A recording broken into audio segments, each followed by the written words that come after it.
Bismillahirrahmanirrahim. Assalamualaikum warahmatullahi wabarakatuh. Saya Nofriandi B. Mkom GR, CGP Angkatan 11 Kota Padang.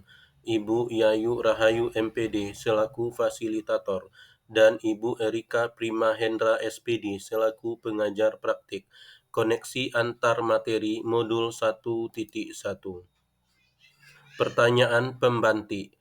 Apa yang Anda percaya tentang murid dan pelajaran di kelas sebelum Anda mempelajari modul 1.1? Yang kedua, apa yang berubah dari pemikiran atau perilaku Anda setelah mempelajari modul ini? Yang ketiga, apa yang dapat segera Anda terapkan terlebih baik agar kelas Anda mencerminkan pemikiran Ki Hajar Dewantara? Baiklah, yang pertama, untuk menjawab soal yang pertama, apa yang Anda percaya tentang murid dan pembelajaran di kelas sebelum Anda mempelajari modul 1.1? Sebelum saya mempelajari modul 1.1, saya memiliki kepercayaan bahwa murid yang pintar adalah murid yang nilai ulangannya bagus dan akar pintar murid harus mendengarkan apa yang disampaikan oleh guru. Dua, karena saya mengajar informatika, maka saya sering menggunakan metode pembelajaran PJBL. Jadi, saya hanya mengamati proses dan hasil proyek dari peserta didik.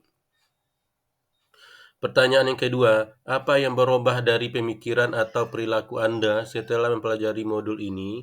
Setelah saya mempelajari modul 1.1 ini, saya memahami filosofi pendidikan KHD di mana menurut beliau bahwa tujuan pendidikan yaitu menuntun segala kodrat yang ada pada anak agar mereka dapat mencapai keselamatan dan kebahagiaan yang setinggi-tingginya baik sebagai manusia maupun sebagai anggota masyarakat.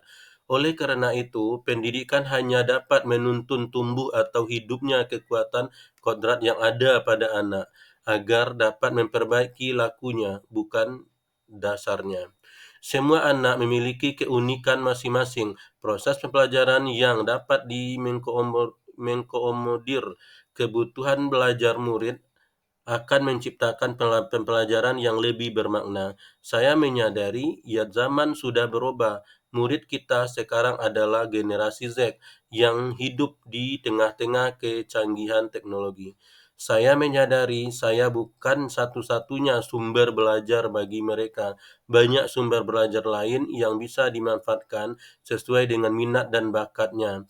Namun, saya berupaya untuk memanfaatkan sesuai dengan namun saya berusaha untuk selalu menuntun mereka sebagai fasilitator dan menempatkan murid menjadi subjek dalam pembelajaran untuk mencari dan membangun pemahaman sendiri.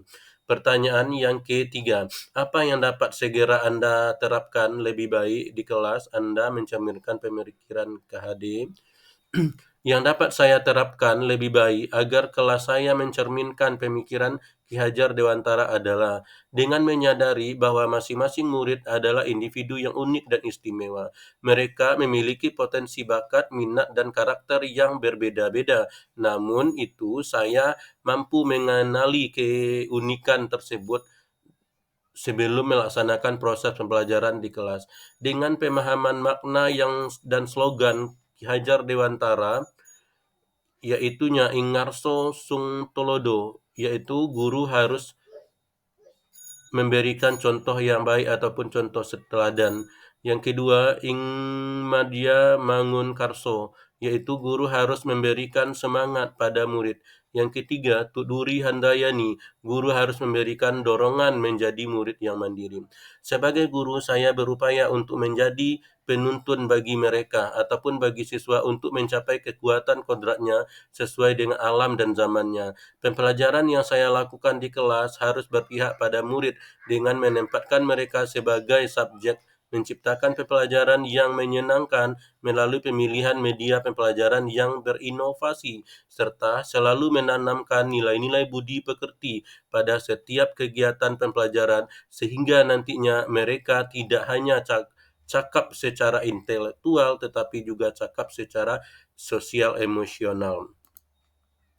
Baiklah, masuk kita kepada kesimpulan. Kesimpulan dengan filosofi pendidikan Ki Hajar Dewantara sangat tepat diterapkan di negara kita ini, di mana tujuan pendidikan beliau yaitunya menuntun segala kodrat yang ada pada anak, agar mereka dapat mencapai keselamatan, kebahagiaan setinggi-tingginya, baik sebagai manusia maupun sebagai anggota masyarakat.